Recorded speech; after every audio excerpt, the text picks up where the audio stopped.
February 1930. Clyde Tombaugh, 24 years old and fresh off a farm in Kansas, patiently scans photographic plates at the Lowell Observatory. He finds a tiny speck that turns out to be a new planet called Pluto. But in the 75 years since then, our close-up views of Pluto and its giant moon Charon still only come from the artist's imagination. Every other planet has been visited by NASA spacecraft, and the post office has issued stamps to commemorate their close encounters. Of course, for Pluto, because there have been no mission to Pluto, the U.S. stamp says not yet explored. We aim to see a new stamp issued. We have ignition and liftoff of NASA's New Horizons spacecraft on a decade-long voyage to visit the planet Pluto and then beyond. January 19th, 2006. NASA's New Horizons mission to Pluto successfully lifts off from Cape Canaveral, traveling faster than any previous spacecraft. In just 9 hours, New Horizons passes the orbit of the Moon and begins a 9-year voyage to Pluto. February 28, 2007. The spacecraft zooms past the giant planet Jupiter, getting a 9,000-mile-per-hour gravity assist and cutting 2 years off its journey. Spacecraft is outward bound from Jupiter, and we're on our way to Pluto. Congratulations. All right. The Jupiter flyby was a dress rehearsal for Pluto. We got the night show. Oh, wow, look at that. Oh, yeah. New Horizons science instruments return detailed images of Jupiter's clouds, moons, and rings. If all continues well, things look good for July 2015 and the Pluto flyby. In the past decade, humans have been making amazing discoveries in the outer solar system. The very first thing I did is grab my telephone and called up my wife, and I said, I found the 10th planet. But astronomers continue to debate the definition of a planet and how the new discoveries change our evolving picture of the solar system. So now, the New Horizons mission is perfectly poised to shed light on this question and revolutionize understanding of our cosmic neighborhood. It's the ultimate in discovery and exploration. We have no idea what the surface of Pluto looks like. So we could see craters, we could see geysers, we could see patches of frost. This is purely speculation. We have no idea what we're really going to see.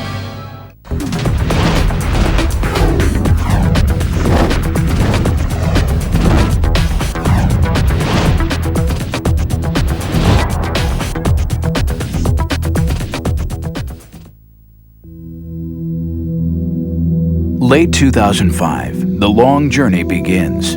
Cape Canaveral, Florida, NASA's Kennedy Space Center.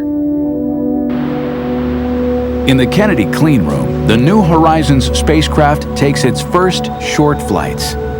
It's just over 2 meters, about 7 feet from the tip of its high-gain antenna to where it joins the rocket, about the size of a grand piano. Fully loaded with fuel, it weighs 1,000 pounds. Not very large or heavy for a planned journey of almost 20 years. The main difficulty about going to Pluto is that it's so far away. The Earth is almost 100 million miles away from the Sun.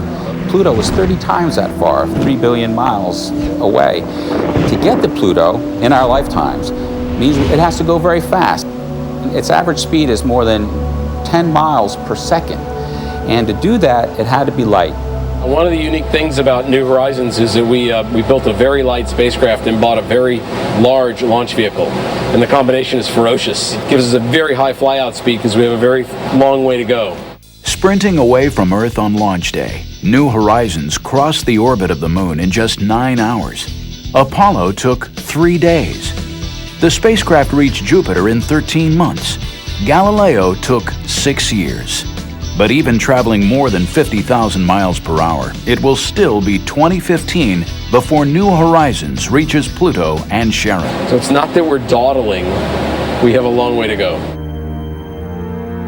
Why send a spacecraft on such a long and difficult journey into such a challenging environment? For the science team, it's a voyage back in time to see, close up, evidence of how solar systems form from clouds of gas and dust, and how Earth and all the planets were born. We're going to learn about how planets are built. because what Pluto is a planetary embryo, an object that's partially formed as a large planet, a stage in planetary formation that the Earth went through, that Mars went through, that all the larger planets had to pass through this size scale. But here we see an object that didn't get any further in the case of Pluto. The National Academy of Sciences rated this mission to Pluto and beyond the most important planetary mission of the decade. That's because New Horizons could rewrite everything we know about the planets of our solar system. And if you think about the solar system, the so-called terrestrial planets, they're rocky objects in the inner solar system, Mercury, Venus, Earth, and Mars, have a lot of similarities. Then you step out a little bit further and you get into what are called the gas giant planets. These are huge objects which are dominated by large amounts of molecular hydrogen and helium gas. And that's Jupiter, Saturn, Uranus, and Neptune. And that was it. We sort of stopped there. And then there was the little misfit Pluto at the outer edge of the solar system. Poor little Pluto, all on its own. Then in the 1990s came a series of discoveries that changed everything. Researchers found more and more icy objects in a massive region of the outer solar system known as the Kuiper Belt.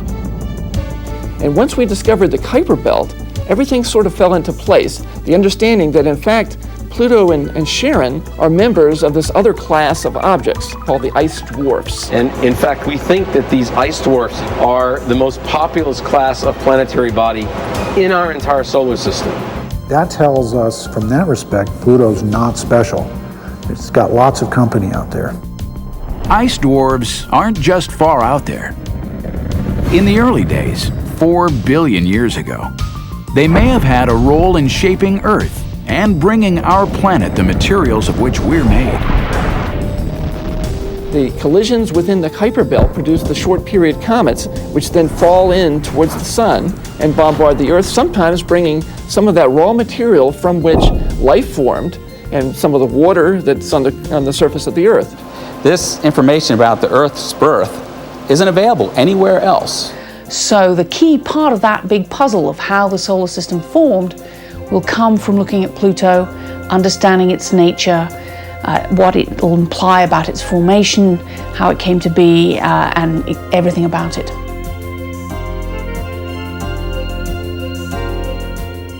Coming up, with New Horizons safely on its way to Pluto, find out what sophisticated scientific instruments are on board to unravel Pluto's mysteries.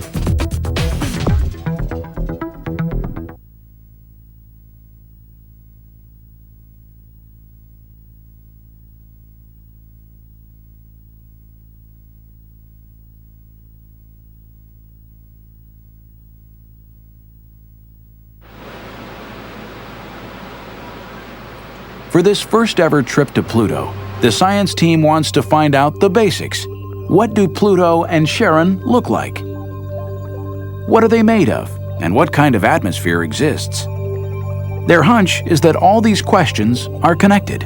With Pluto, if you want to understand the atmosphere, you have to understand the surface. If you want to understand the surface composition, you have to understand the geology. If you want to understand the geology, you've got to understand the atmosphere. It's all tied together, and so we have instruments to study every aspect of Pluto. The 7 science instruments on board New Horizons are ingeniously designed. They're small and weigh very little. On average, each uses no more power than a household nightlight, and they're intended to work together seamlessly. We picked names for most of our instruments. We have Rex and Alice and Ralph, and it's just a happy family. The black and white telephoto camera called Lori will be used for navigation in the months before closest approach and to study Pluto's surface. This big barrel is a telescope called LORI, the Long Range Reconnaissance Imager. It's our biggest, most powerful camera in terms of resolution power. The cameras are key. For over 60 years, Pluto remained little more than a dot, as small and dim as a walnut seen from 30 miles away. In the 1990s, even the Hubble Space Telescope showed just a blurry surface. And this true color image is the best we can do with Hubble and advanced computers. Pluto clearly has a varied surface, but whether these are mountains or craters or polar caps remains a mystery. That's where New Horizons wide-angle camera comes in. We want to get up close and personal. Ralph is our main color camera. It's also the camera that's going to take our main global maps of Pluto. We can get in and map at scales of kilometers and sub-kilometers and even down to tens of meters. Football field-sized resolution at Pluto. We're going to be able to, to see things thousands of times more precisely than what we've been able to do with the Hubble Space Telescope. Strangely enough, Pluto's surface seems to have about the same brightness as freshly fallen snow on Earth. It appears so dim only because it's so small and very far away. Equally bizarre, Pluto sometimes behaves more like a comet than a planet. When its eccentric orbit brings it closer to the Sun, the surface heats up and produces a denser atmosphere. Ralph's sister instrument, using a different part of the electromagnetic spectrum, will be studying that. This is the ALICE ultraviolet spectrometer, which will probe the composition of Pluto's atmosphere and also study its surface. It measures light with a shorter wavelength than what you and I see. We fly past Pluto, that's the antenna direction. We're going to turn, so the antenna is pointed back at Pluto, back toward the Sun, and we're going to watch as the Sun passes behind Pluto, and we're going to see the sunlight get absorbed at these ultraviolet wavelengths, and we can tell what the atmosphere is made out of at these different heights. As Pluto approaches and retreats from the Sun, it's thought that there are seasons and weather that resurfaces the planet with fresh, bright ices. Some researchers think this is what creates the light and dark regions, but as yet, no one knows. New Horizons hopes to get to Pluto before winter sets in, and the atmosphere freezes back down to the surface as solid ice. Along its 9-year voyage, New Horizons will also be collecting some very important samples of dust. What's the big deal about dust? We have dust everywhere. Dust in your house, dust outside, dust all out the solar system. Well, dust comes from the grinding up of material that gets shed and left around. In the case of the solar system, we believe that the dust that's flying around the solar system was produced by the grinding up of asteroids, the grinding up of Kuiper Belt objects, the grinding up of ring particles and so on that is left over from the process of not just forming the solar system, but its constant evolution over time. So the last of the 7 instruments is a special dust counter. But this instrument comes from a very surprising source. Every part, from logo to detectors, was designed entirely by college students. His job is to profile the density of dust particles all the way across the solar system for the first time. But the real breakthrough of this instrument, it's the first time that students have been able to build a flight quality instrument on their own and fly it on a mission to a planet. The students documented their project in behind-the-scenes home videos. Our final instrument will have 12 of these dust detectors all lined up on a panel about 0.1 meters squared.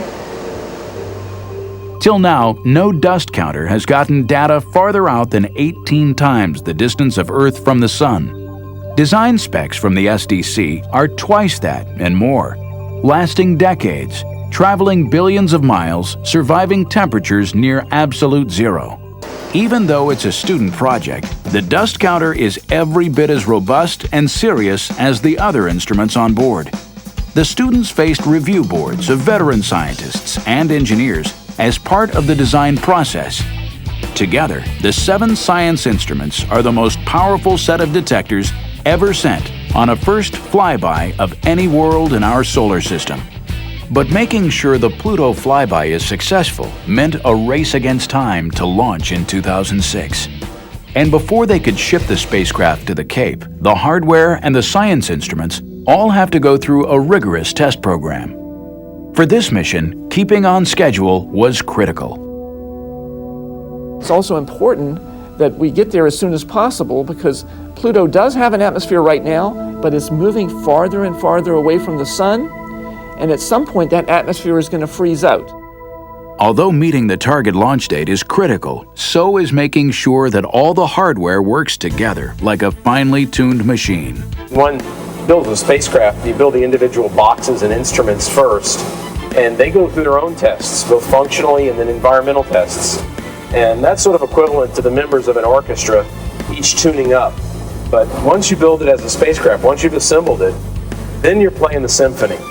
And that's what we've been doing. We've been testing it as a system. And then we test it again, and then we test it about 5 more times. Once we launch this, we can't go after it with a screwdriver. We can't go fix anything that isn't working. And the test program, the full-up test program, is more than a year long. A big part of the testing that gives us confidence that it's going to work in flight is the environmental testing. So we put it into an environment that's pretty much exactly like it's going to see on its way to Pluto and at Pluto. That includes a thermal vacuum tank where we put it in this big tank, we pump all the air out, it's in a vacuum just in space, then we heat it up and we cool it down, just as it's going to see when it's actually in flight. And it's not just the extreme cold that engineers test for. The launch itself puts huge stresses on the spacecraft. These rockets, they're gigantic. They shake a lot. If you've ever seen a paint shaker at a hardware store where it mixes the colors into the paint, that's exactly what the spacecraft is going to go through during launch. One of the things we do is we put the whole spacecraft on a gigantic vibration table, a paint shaker, and shake it. And then test it after that, and shake it again and test it again. Test phases at APL and Goddard have been very intense. We're running a 7-day-a-week, 3-shift-per-day operation. Nothing was easy. Even getting to Andrews Air Force Base meant fighting traffic. Leaving home for Cape Canaveral and the final critical months before launch, the engineers in charge were a little nervous. This is definitely high on the stress level curve. Getting the spacecraft moved from Columbia, Maryland, all the way down to the Cape is pretty tough. Like packing for a long trip, everything you need must come along. Test equipment, spares, tools. Everything we're doing is the last time we do it. We want to make sure every bolt is exactly tightened, fastened correctly, everything's been assembled, tested, the records are kept properly because there's no going back. This is a flight build. Saturday, December 17th, 2005. Spacecraft and third stage, in its closed-up fairing, like a giant fragile egg, are placed on top of a huge transporter. With 9 axles and 81 wheels, it's able to raise and lower itself to roll over bumps and up and down slopes without tilting the cargo. Working round the clock, they arrive at Pad 41 before dawn. "75 years after the discovery of Pluto, 17 years after a mission was first proposed, the dream of exploring the 9th planet was now only weeks from launch." For most people on the project, in a sense, this is the end because it will be built and launched and on its way. But for the science team and the operations team, this is the beginning. This is where we begin the journey. Like a ship, we launch it. On January 19, 2006, after nearly 2 decades of planning, building, and testing, a picture-perfect launch thrilled the mission operations team back at Johns Hopkins. But the long journey to understand Pluto actually began 75 years earlier, far away in the American West.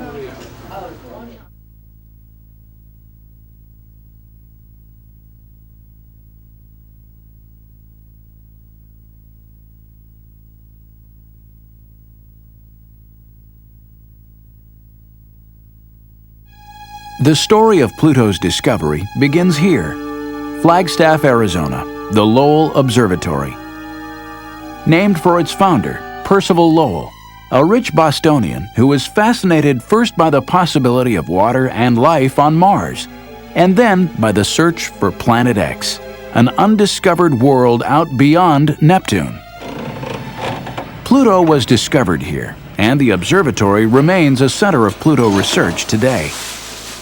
Astronomer Mark Bowie personifies the ingenuity and persistence it takes to study Pluto. Part of why I like Pluto so much, because it's a cold, icy place.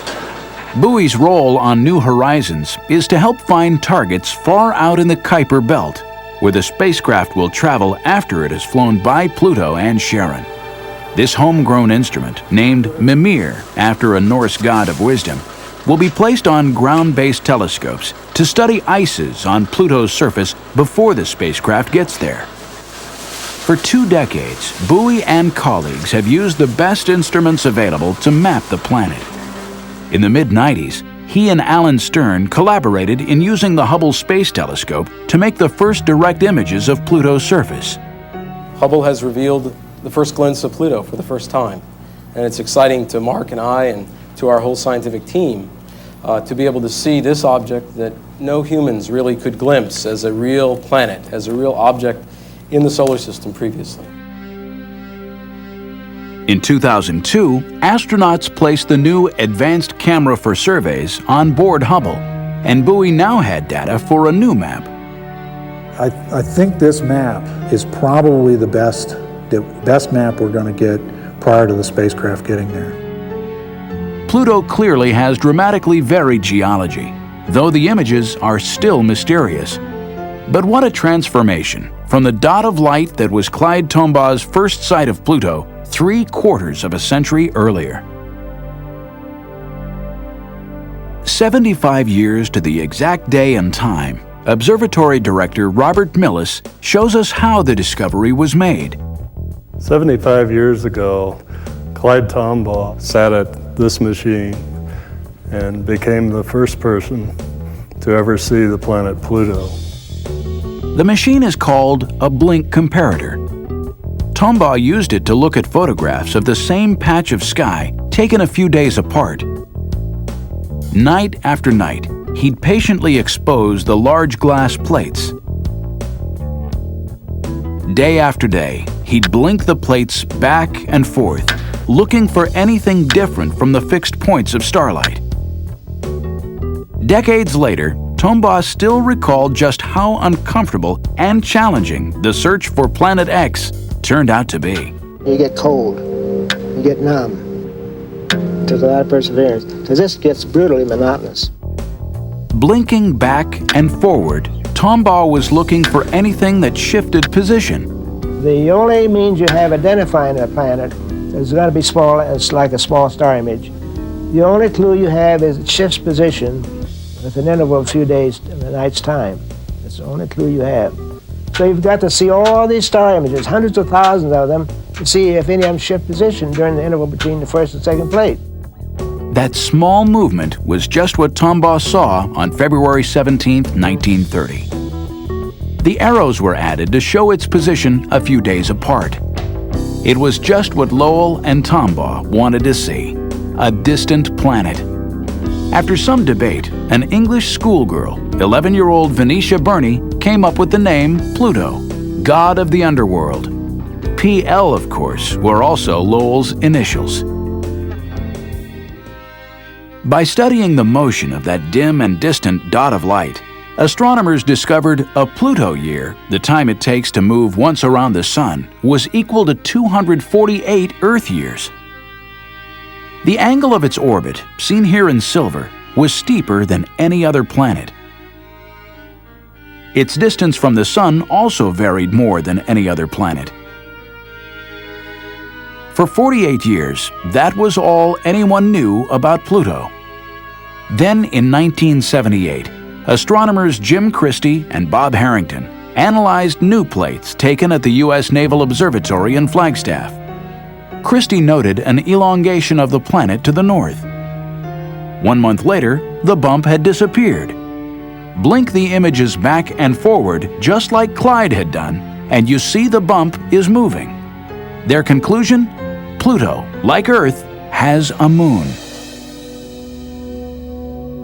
Christie suggested the name Charon after the ferryman of Pluto's underworld in Greek mythology, but preferred to pronounce it Charon, more like his wife's name, Charlene. From the motions of Pluto and Charon, astronomers could work out that the moon was almost half the size of its planet, so large that both objects spin around a central point, their mutual center of gravity, outside Pluto. Pluto and Charon were the first binary planet known in our solar system.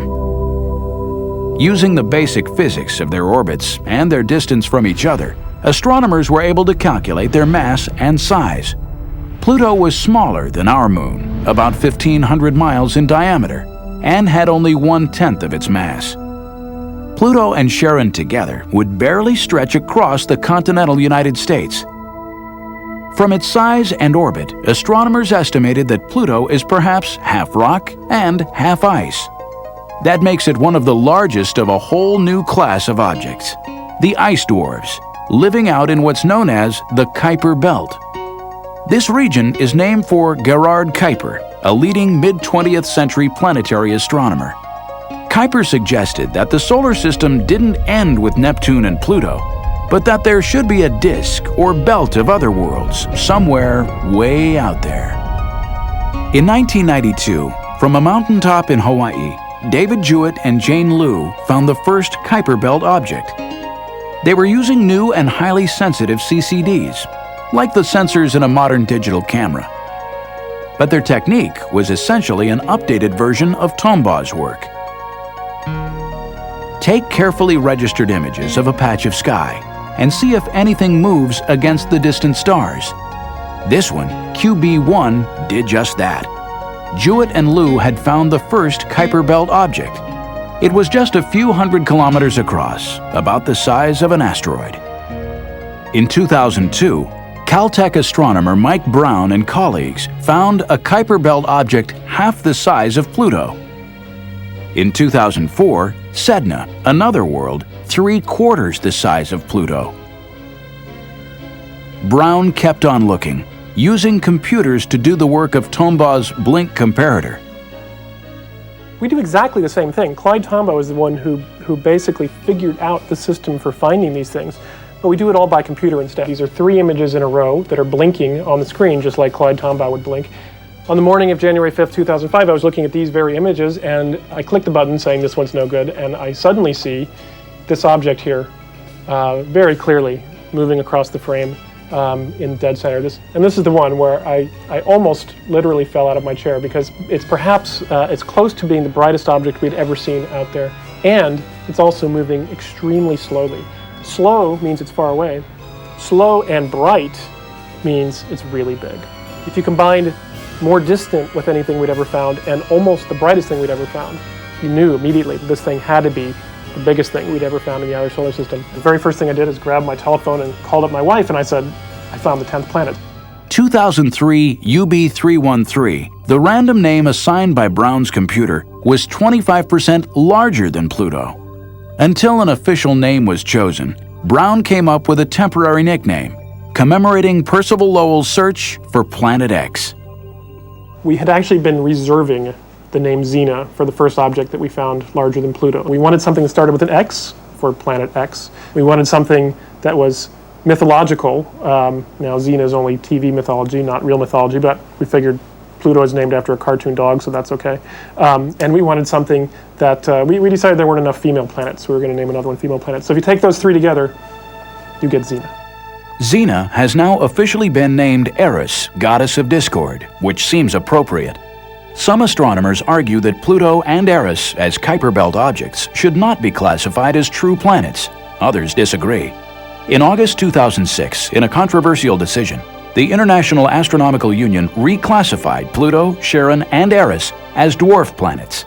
But Mike Brown thinks the new findings far out in the Kuiper Belt only make the New Horizons mission more exciting.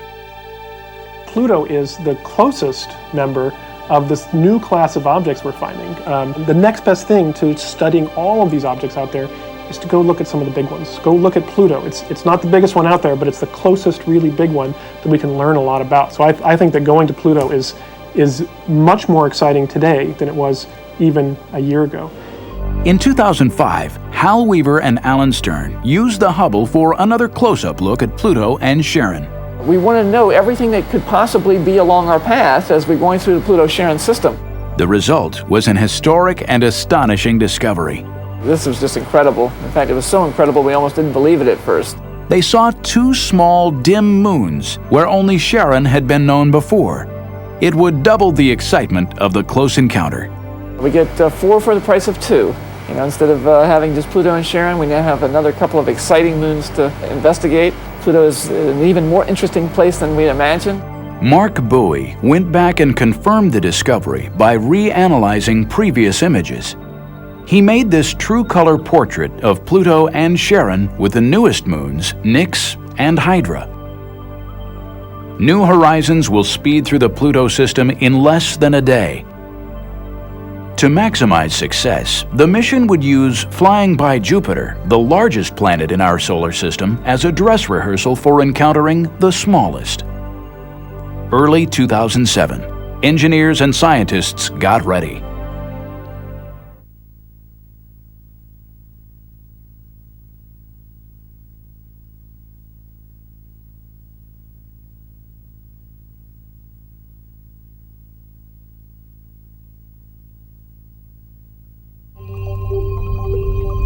Unlike missions that go into orbit around their target planet, New Horizons is traveling so fast there's no practical way to slow down.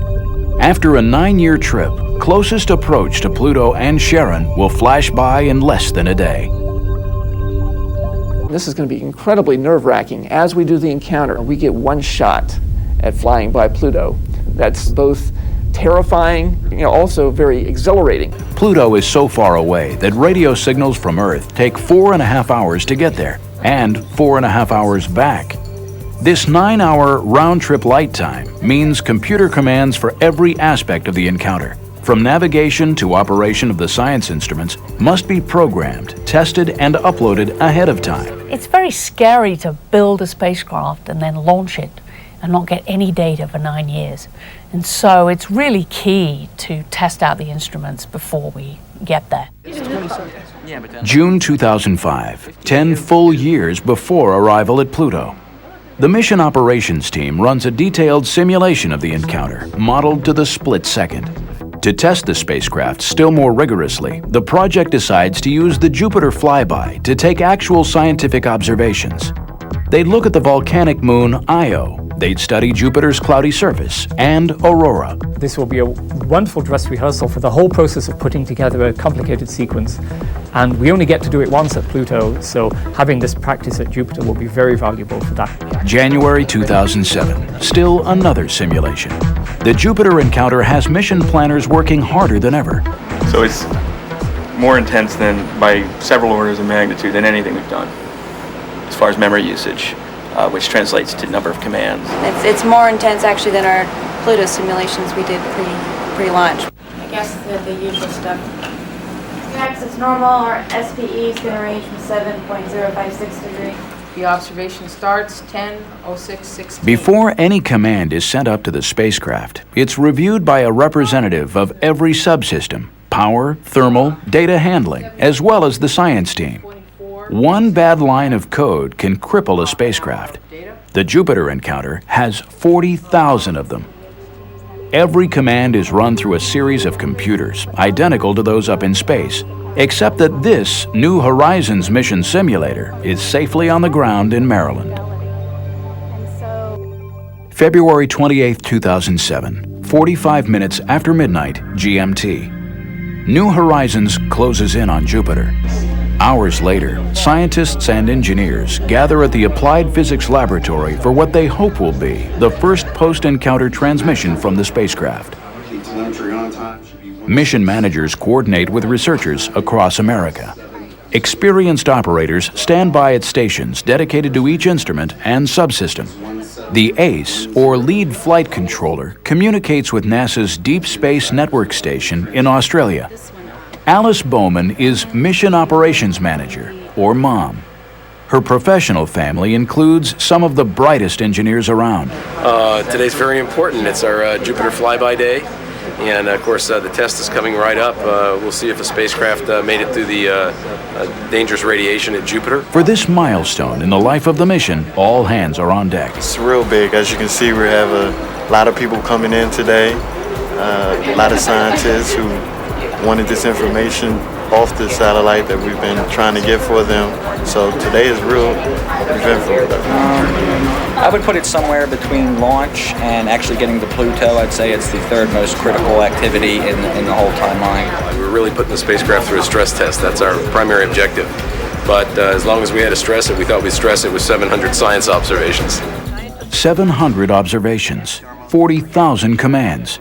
Science planners work with guidance and control engineers to write a playbook for the encounter, a script for every time tick of the flyby. At Jupiter, New Horizons is on her own. Here on Earth, they wait. You guys nervous? No, not really. Nothing we can do at this point. That's right, not nervous. Nah. Not a bit. This is all done by remote control. That's the nature of this business. 500 million miles away, our little puppy is doing its job and doing very well. Just come up on track like it always does. So. We're about a little less than 6 minutes away from our first look at telemetry. They'll know all is well when screens light up with green text indicating the spacecraft has survived. DSN Australia confirms that New Horizons has phoned home. Non-Pluto Ace. Go ahead, Pluto Ace. Yes, we're now receiving telemetry and we're logged. RF mom on Pluto 1. Status check. RF is green. PI, this is mom on Pluto 1. Spacecraft telemetry for all subsystems is nominal. Spacecraft is outward bound from Jupiter, and we're on our way to Pluto. Congratulations. All right.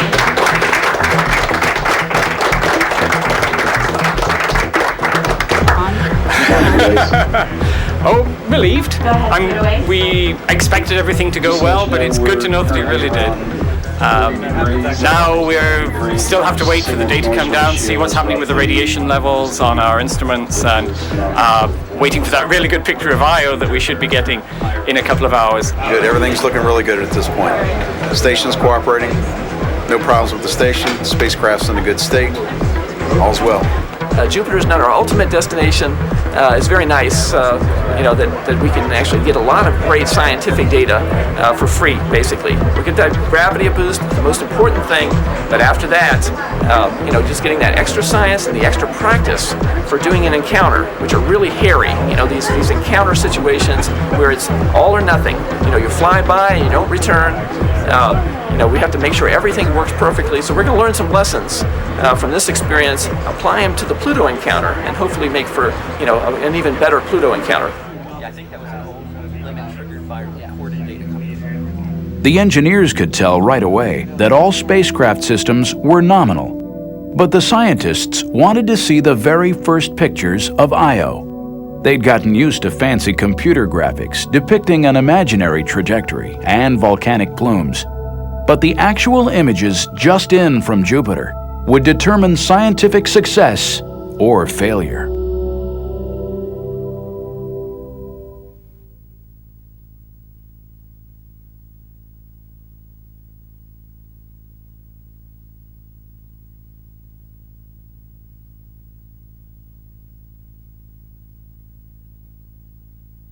Yeah, this is the highest resolution image of Io with its spectacular plume, we hope. Like Clyde Tombaugh decades earlier, they hoped for discoveries. Flight right there. Oops. The spacecraft took the images hours before, but for the researchers, this was exploration live and real time. There it is off the, wow. Okay. Camera and spacecraft delivered as promised. 2 plumes off the limb. Okay. Got both. we got the night shipping. Oh wow! Look at that. Oh yeah. And we got both of them. We got both of them. And another plume. Oh my gosh! Rising into sunlight. That's right, yeah. The first raw images might be fuzzy, but now they knew their aim was true. Computers would be able to clean them up and begin to update the textbooks. Yeah. Hal and John rushed next door to let the full science team see how their spacecraft was performing. Second plume has a different shape. Okay, now.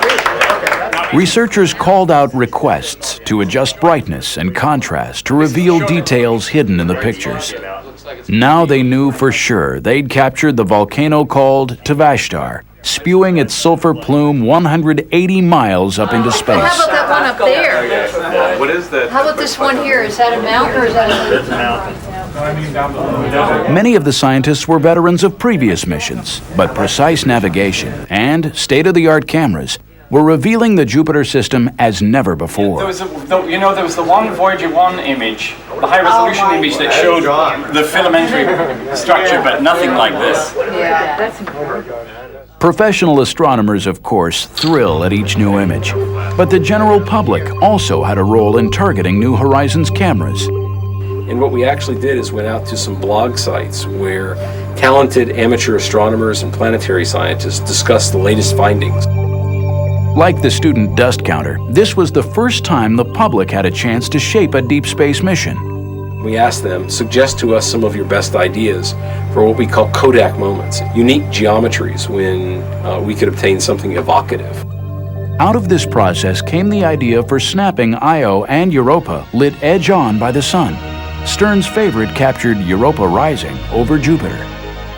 It gives you that feeling that you're actually at Jupiter, and you have a view that you might not expect to have from a spacecraft, as if you were actually there, an astronaut making the flyby with New Horizons.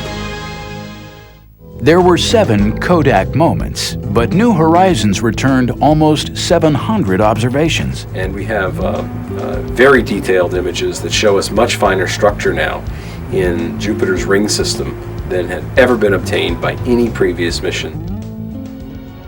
The cameras had been designed to work in the much dimmer light far out at Pluto, but special software helped record the structure and dynamics of Jupiter's clouds, including both the great and little red spots. No spacecraft had made detailed observations since the formation of the little red spot. And this is not such a little spot, after all.